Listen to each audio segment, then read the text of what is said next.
Muy buenas tardes, amada iglesia.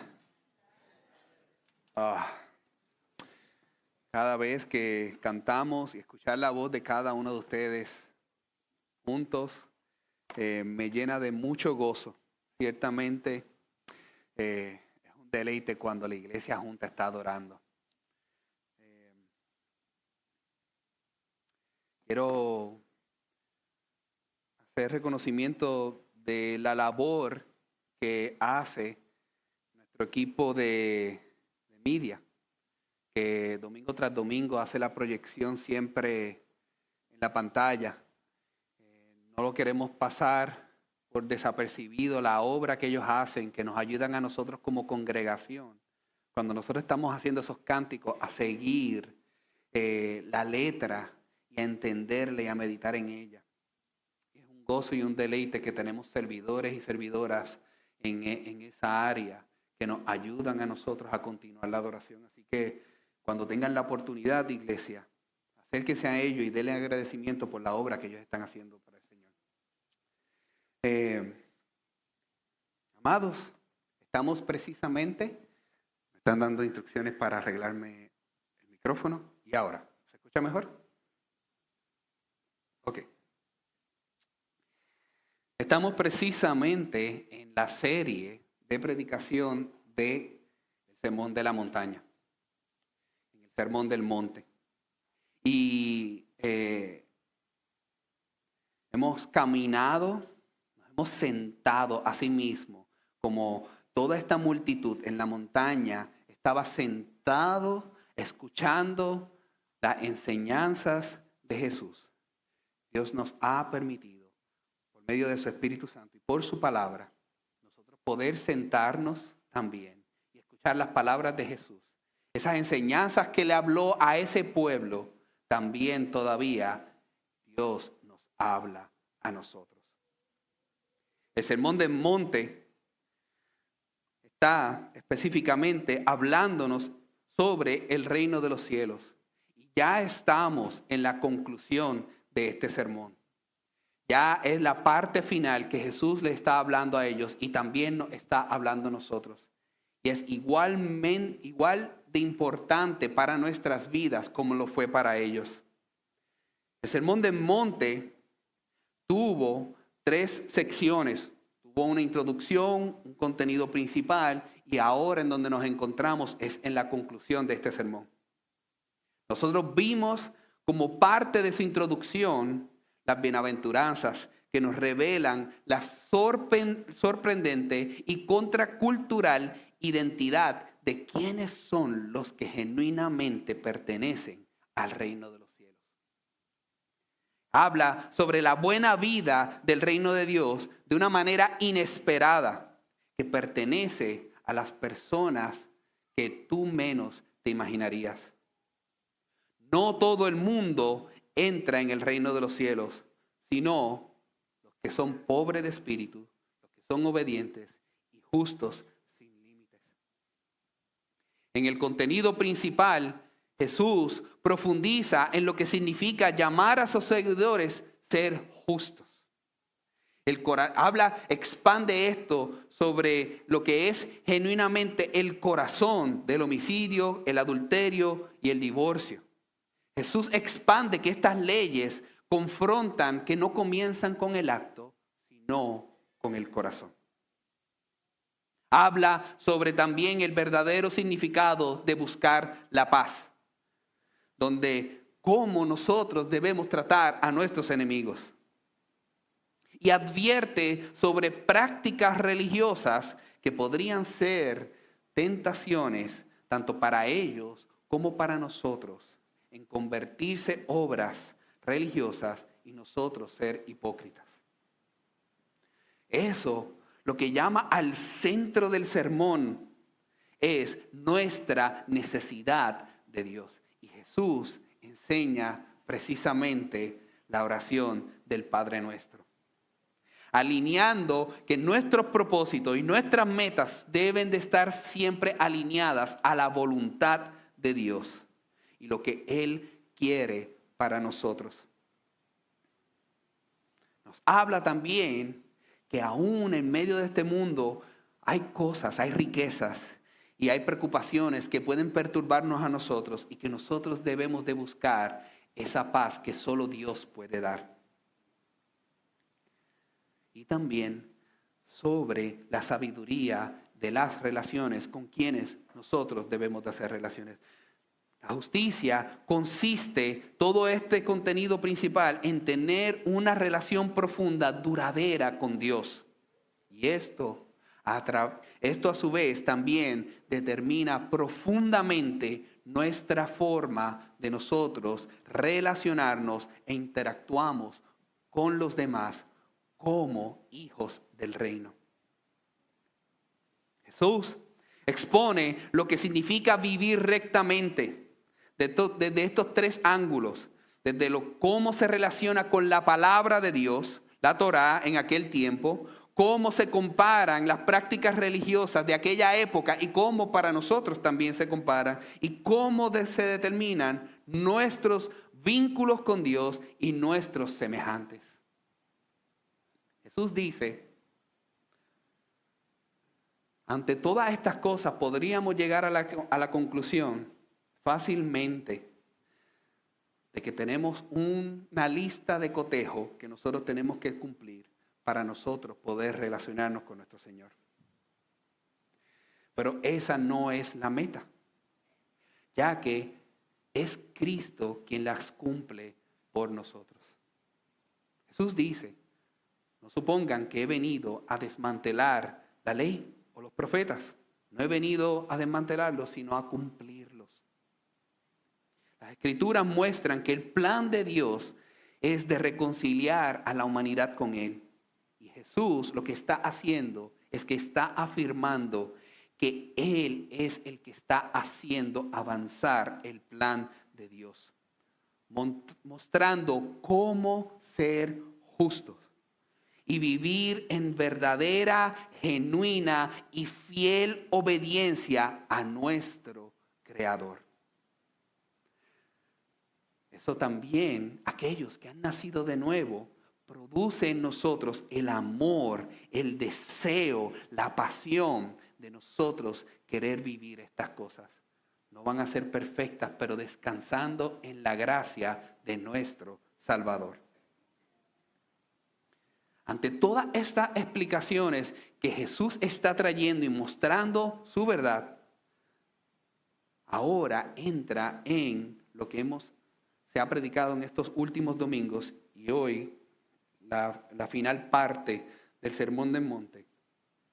Jesús concluye su sermón llamando a la gente a tomar una decisión sobre cómo van a responder. ¿Qué elección harás tú? Lo que me lleva precisamente al tema de este sermón. ¿Cuál es tu respuesta? ¿Cuál es tu respuesta a lo que Jesús nos ha enseñado a través de todos estos domingos? El Sermón del Monte no es solo para leer y pensar.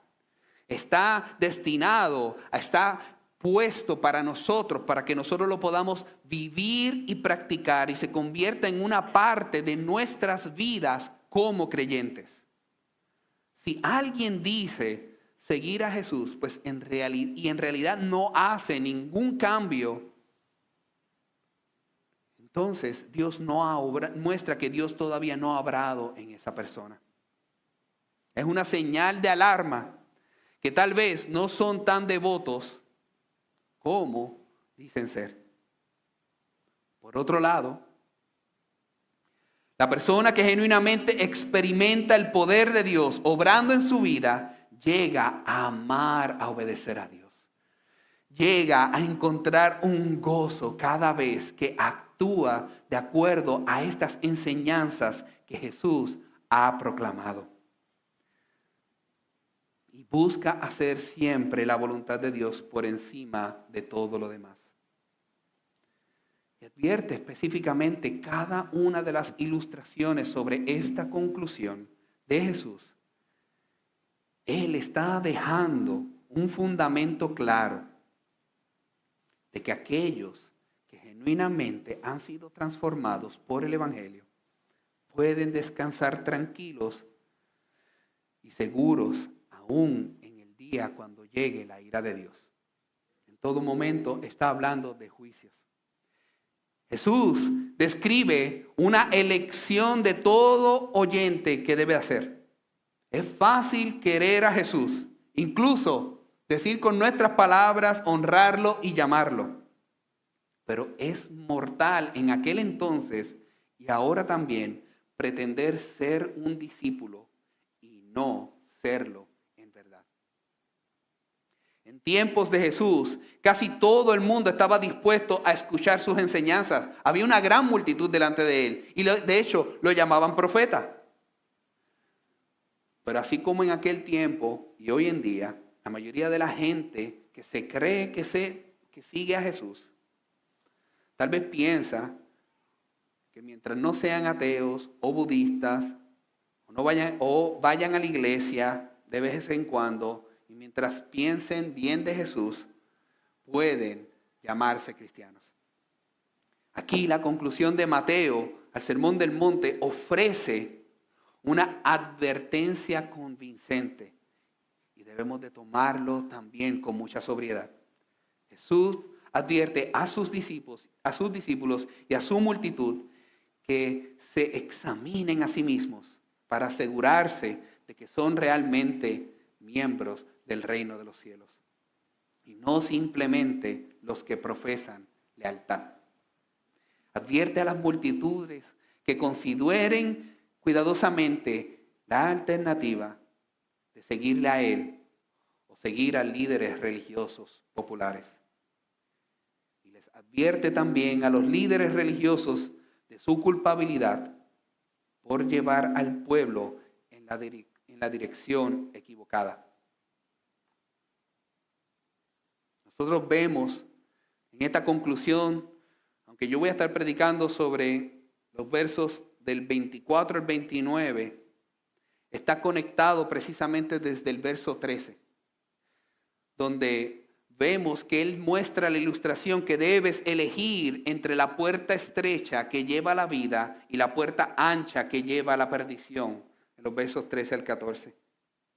Luego va, de los versos 15 al 20, debes elegir entre el árbol bueno que produce frutos buenos o el árbol malo que produce frutos malos. Y ahí expande de que esos son falsos maestros que son engañosos y que pueden ser detectados de acuerdo a sus frutos. Y al final, esas personas que lo que hacen es traer distracción y hacer perder a otras personas, van a ser destruidos. También nos habla, los versos 21 al 23, que debes elegir entre la confesión genuina de aquellos que son obedientes o la falsa profesión de aquellos que son desobedientes. Y Jesús no solo nos presenta una lección sobre nuestro comportamiento, la lección es sobre cómo nosotros respondemos. ¿Dejaremos que transformen nuestros caminos para que estén cada vez más alineados a los caminos de Dios? O como dice a continuación, ¿dónde vamos a construir nuestra casa? Y para eso, Mateo documenta que esta próxima parábola que Jesús muestra, esta ilustración,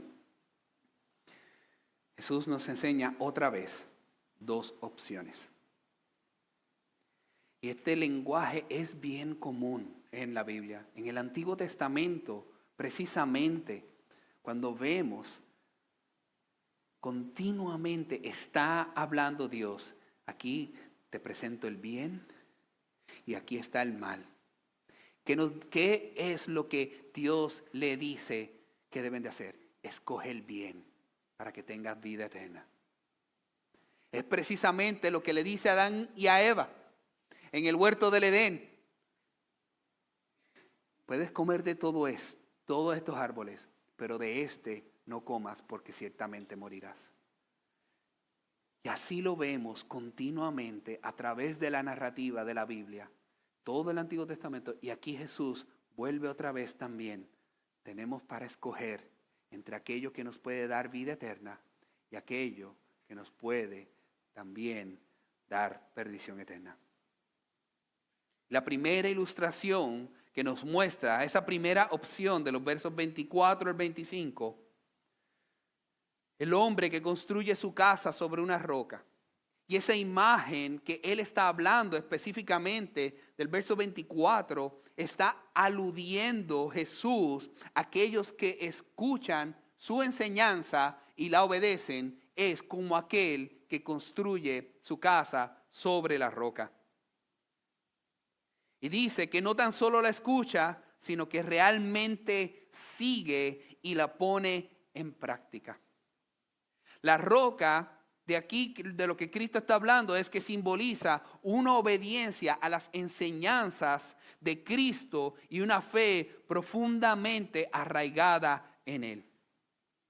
Y de todo lo que hemos visto a través del Sermón del Monte, de todas estas cosas que Jesús enseñó, Cristo lo que está queriendo decir para nosotros es que cuando nosotros priorizamos nuestra adoración centrada en Cristo, cuando nosotros escogemos que reunirnos, congregarnos cada domingo en los servicios y como comunidad, como creyentes, incluso cuando tal vez no sea tan conveniente, se hace hincapié a que nosotros participamos de aquello por lo que Cristo murió y resucitó y estableció su iglesia para que nosotros crezcamos en santidad continua. Refleja el compromiso de mantener a Dios en el centro de todo y lo que proporciona es una estabilidad y un fundamento espiritual.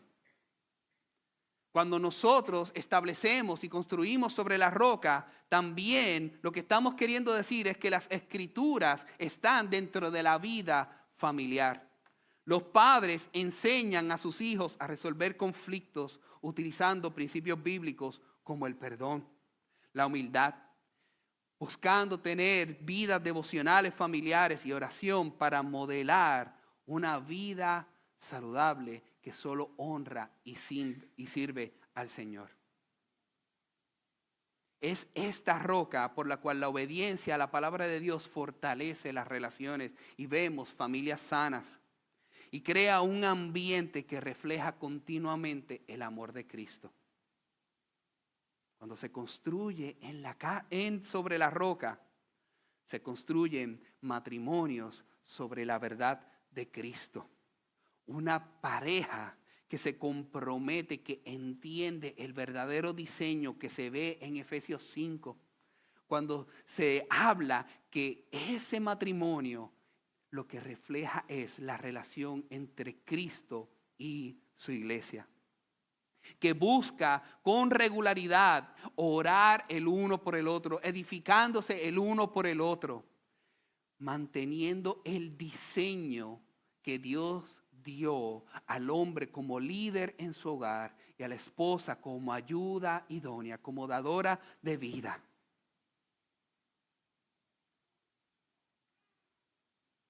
Un matrimonio centrado en Cristo resplandece y da una hermosura para el mundo poder ver lo que es el diseño de Dios, que es bueno y es perfecto. El construir sobre la roca también lo que comunica es que en cada uno de nosotros hay, como el pastor Eric oraba, un espíritu de generosidad. Donde nosotros vemos que lo que nosotros damos es una expresión de adoración a nuestro Señor por todo lo que Él nos ha dado para que el reino de Dios continúe expandiéndose. Donde ofrendamos fielmente y estamos dispuestos a servir continuamente, enseñando a otros a servir y a amar al prójimo. Vivir con una generosidad demuestra nuestra confianza en la provisión de Dios, pero también muestra que Dios es un Dios proveedor. Y es un compromiso en nosotros querer seguir sembrando. El construir sobre la roca también nos habla sobre permanecer firmes en la fe durante las pruebas. Cuando una familia se enfrenta ante crisis de salud o algún individuo, dificultades económicas, ¿hacia dónde recurre? ¿Hacia dónde responde en esos momentos difíciles de tribulación? ¿Responde en oración clamando al Señor? ¿Responde en encontrar paz en su palabra? Busca entre la comunidad de creyentes de su iglesia local apoyo para que oren, para que se sirvan los unos a los otros, en lugar de dejarse abrumar por el temor. Estar sobre la roca es que confías en Dios todo el tiempo. Aún en los momentos difíciles, tu fe y tu confianza y el gozo del Señor permanece en ti. Y aún también cuando nos vemos perturbados, nos recordamos a nosotros mismos a través de su palabra, o el Espíritu Santo nos recuerda a nosotros a mirar a Cristo. A mirar a Cristo, donde nosotros vemos que Él sufrió por nosotros. El estar sobre la roca nos enseña a nosotros la responsabilidad de una ética y una vida moral, donde los padres viven en integridad, donde son honestos en su trabajo, cumpliendo las promesas que ellos han dado su palabra, enseñando a sus hijos a defender la verdad y la justicia, incluso cuando es difícil. Estar sobre la roca es una vida de integridad arraigada a los mandamientos de Dios y a su carácter. Y recordando que no lo hacemos por cómo nosotros nos sentimos, sino por lo que la palabra nos llama a nosotros a actuar. Estar sobre la roca nos dice a nosotros que nosotros participamos en la comunidad del pacto, en otras palabras, nuestra iglesia local. Y lo hacemos fielmente y lo hacemos con gozo, entendiendo en que es la medida de gracia que Cristo ha dado para nosotros crecer también en santificación, para nosotros exhortarnos y animarnos los unos a los otros, donde participamos en los grupos pequeños, en estos grupos de vida, donde tenemos la oportunidad de confesar por cuáles son las batallas que estamos teniendo y a la misma vez animarnos, orar los unos por los otros, darnos palabras de aliento que provienen de la boca de Dios mismo. Donde perseguimos la unidad generacional, asegurándonos que estamos invirtiendo en la próxima generación, asegurando que nuestras vidas están entretejidas en el cuerpo de Cristo que Él ha establecido su iglesia.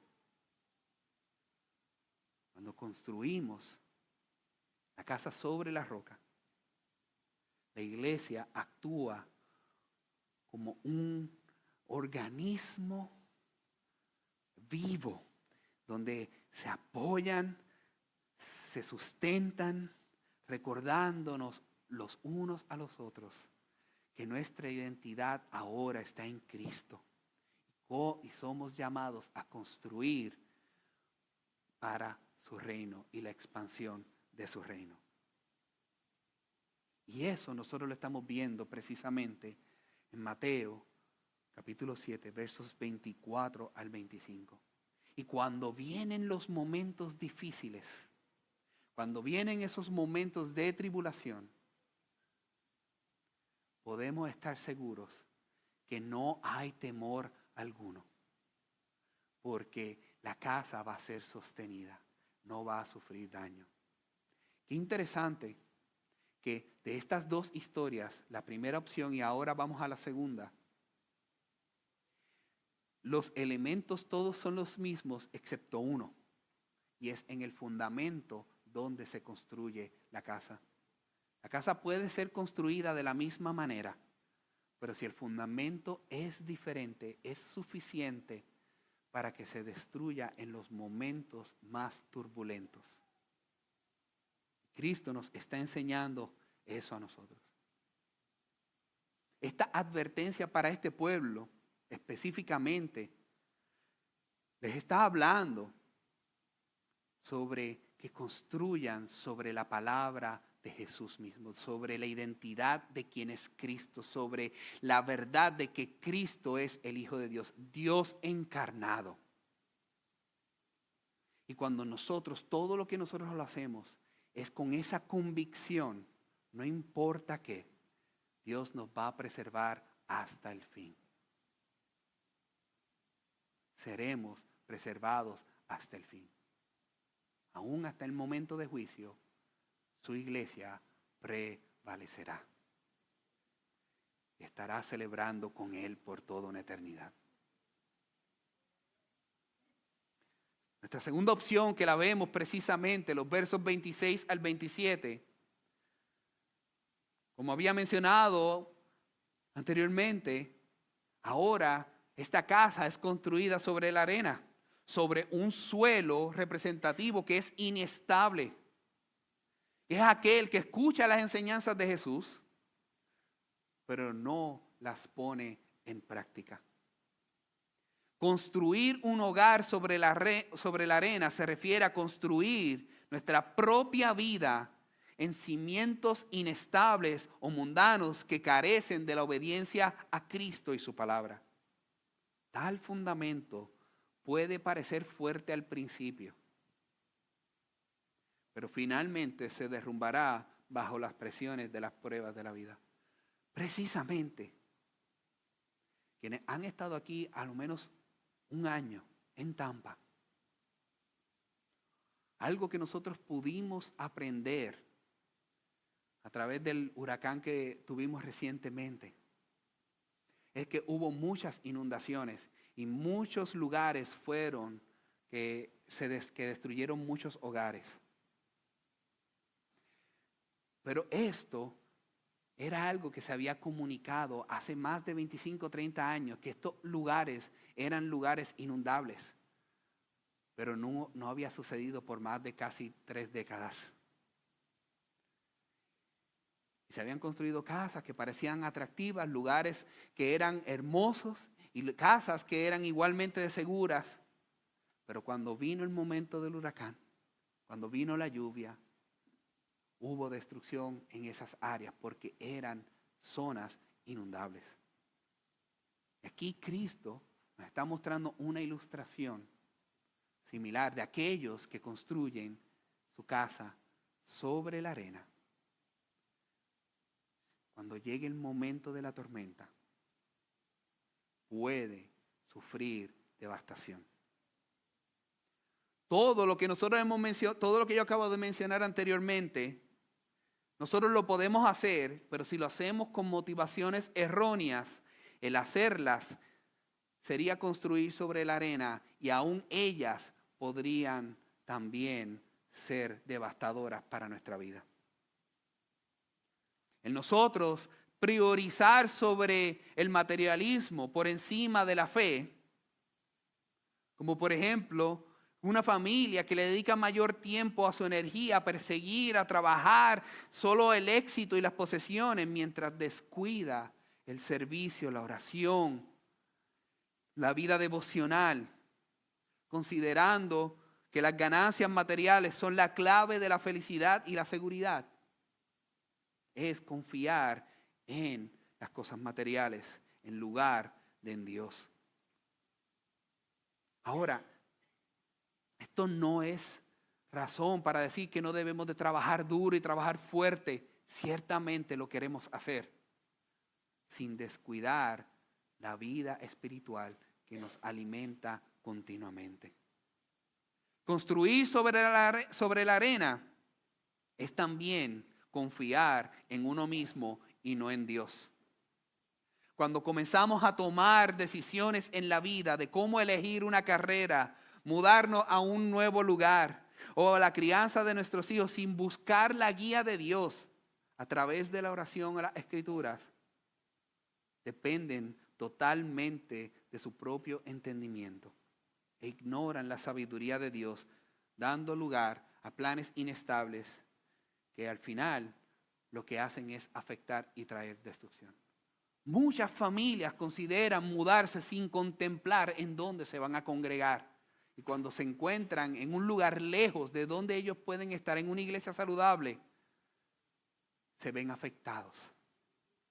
Cuando deciden contemplar un nuevo trabajo que les afectaría el poder congregarse domingo tras domingo, se ven afectados también porque no están recibiendo alimento espiritual para continuar creciendo.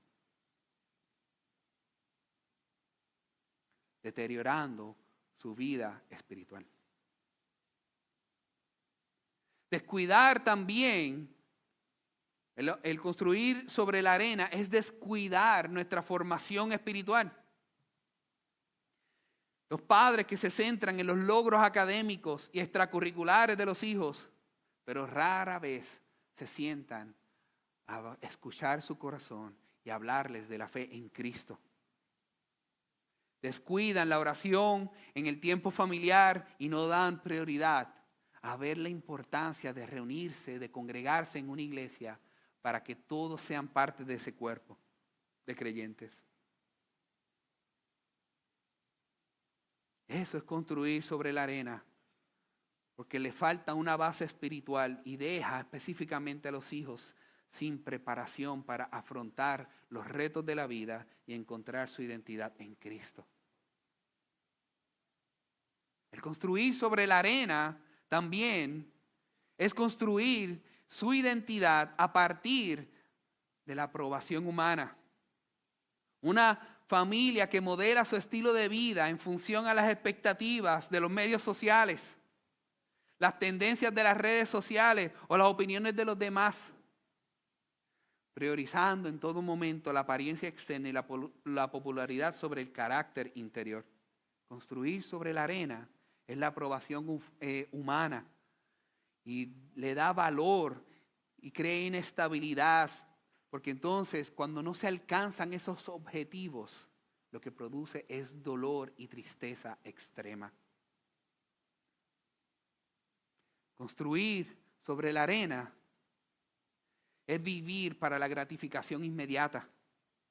Una familia que prioriza, que le da prioridad al entretenimiento, los pasatiempos o el placer sobre el tiempo dedicado a crecer en la fe, evitan constantemente comprometerse con disciplinas espirituales como la oración, la lectura de las palabras y el descanso. Se centran solo en los placeres temporales y lleva a una vida superficial que no puede sostenerse. Y no me malinterpreten. Dios también ha diseñado el entretenimiento para nuestro placer, sin negociar nuestro crecimiento continuo.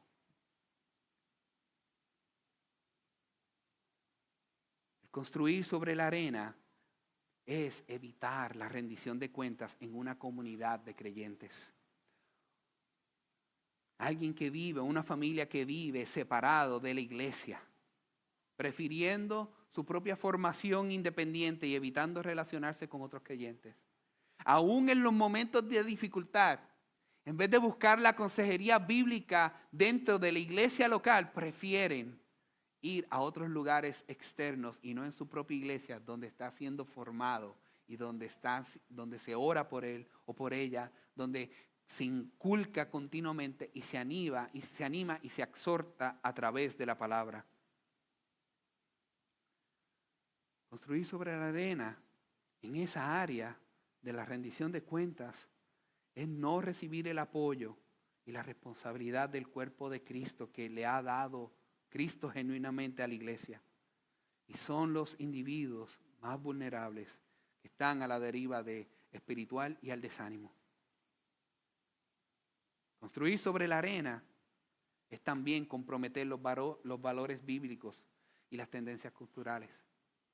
Precisamente en un mundo donde ahora el movimiento terapéutico está continuamente alimentando de que son cosas externas las que me afectan a mi vida y no asumiendo lo que el Señor está dando a través de su palabra, es cambiando los estándares del mundo, los estándares de la Biblia por los estándares del mundo, redefiniendo la verdad, ajustándose a las normas culturales. Incluso cuando estos valores entran en conflicto con las Escrituras, al no entender y comprender y no ser alimentados, son engañados y lo ven como obsoleto. Esa construcción sobre la arena compromete la verdad bíblica y conduce a la confusión y a la inestabilidad, ya que no hay una base firme para tomar decisiones o guiar las relaciones. Construir sobre la arena es también responder a los momentos de prueba con desesperación o ira. Cuando vienen los momentos de dificultades a golpear sobre la familia, se desmoronan emocionalmente, espiritualmente y relacionalmente, culpando a Dios o a los demás en lugar de confiar en la soberanía de Dios y acudir a Él en busca de fortaleza. Sin una fe sólida, las tormentas de la vida pueden venir a abrumar y dejan al descubierto la fragilidad de una vida construida sobre un fundamento inestable.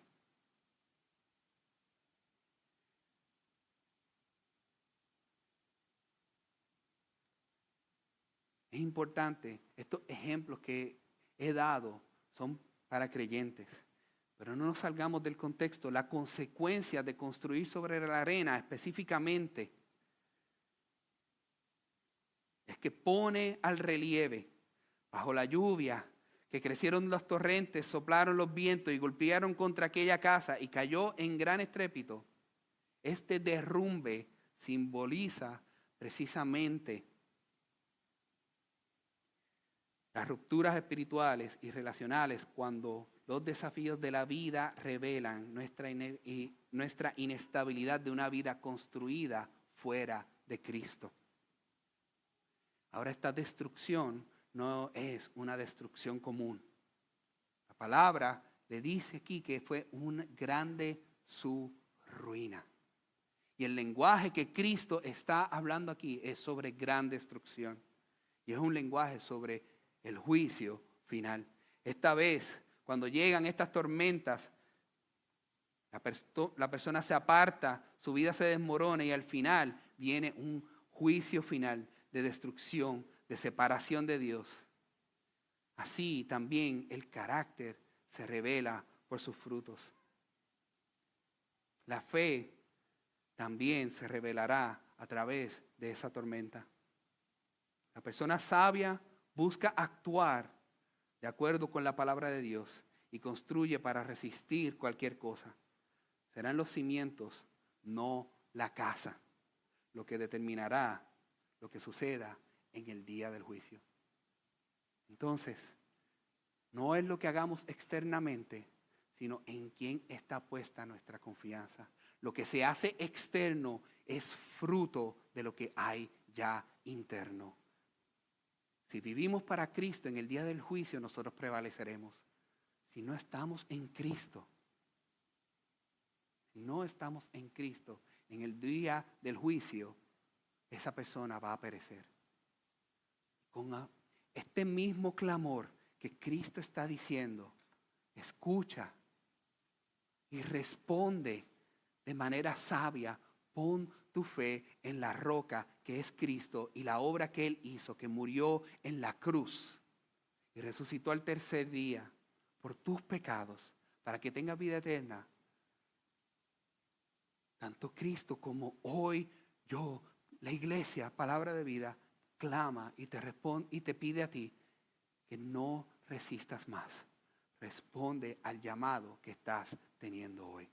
Responde en arrepentimiento y en fe para que puedas construir sobre la roca. Esto nos habla también, precisamente como creyentes,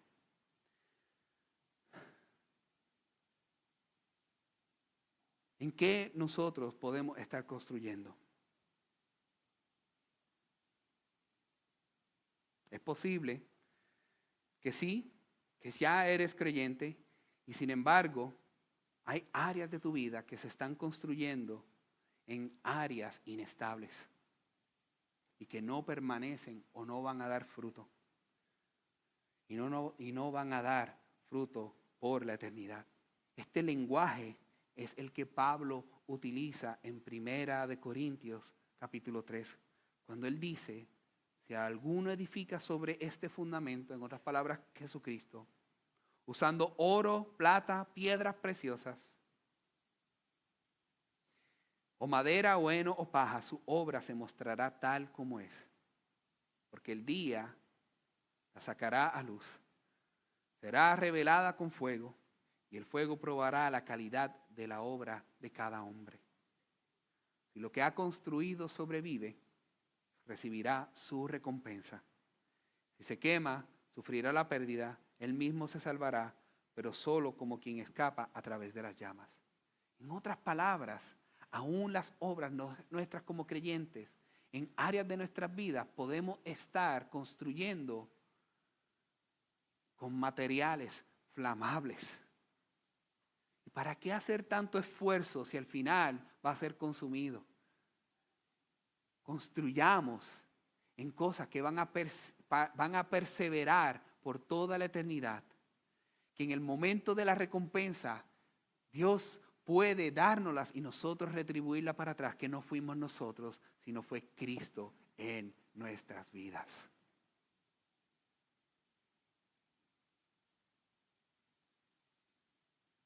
Después de estas dos imágenes, llegamos precisamente a la conclusión y la conclusión de este sermón sobre los versos 28 al 29, que nos muestra específicamente qué es la verdadera autoridad. El sermón termina cuando Jesús cuando Jesús terminó de decir estas cosas, la gente se asombró de su enseñanza, porque enseñaba como quien tiene autoridad y no como los maestros de la ley.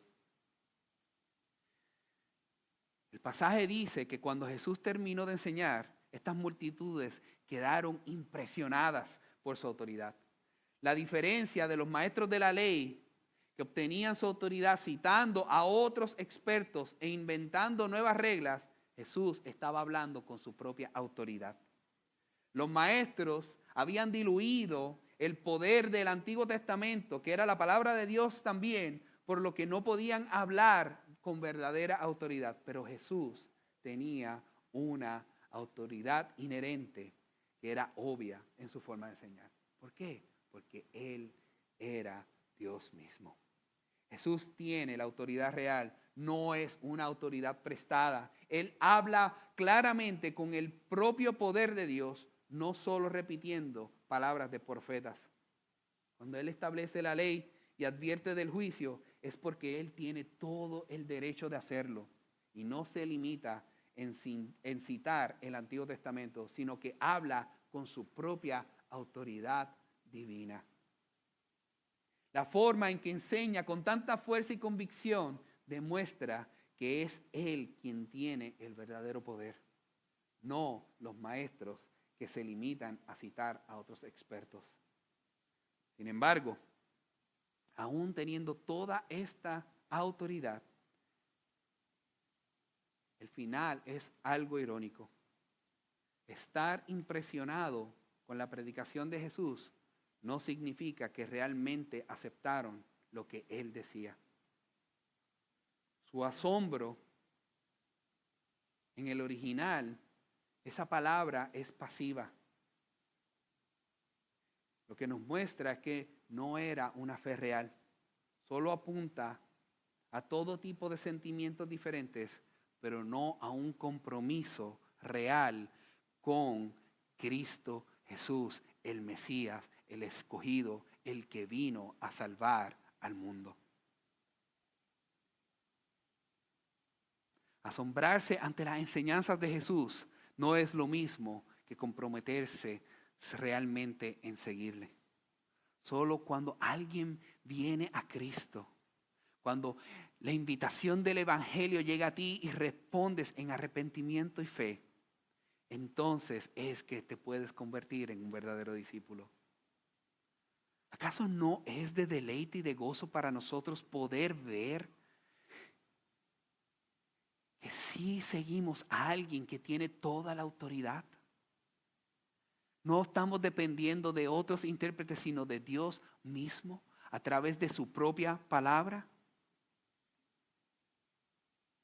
Mateo exalta a las multitudes por reconocer la autoridad de Jesús superior a la de los líderes religiosos, pero también les advierte, Jesús no solo quiere que la gente se impresione, sino que se comprometa a seguirle. La verdadera prueba es si alguien está dispuesto a salir de la multitud y a convertirse en uno de sus discípulos. Amados, que esta tarde nosotros podamos salir de aquí animados, con un deseo, con nuevos afectos de nosotros, de la palabra que se ha predicado, de lo que se ha enseñado domingo tras domingo, con una respuesta de gozo y de aliento, diciendo, Señor, quiero cada día parecerme más a ti. Oremos.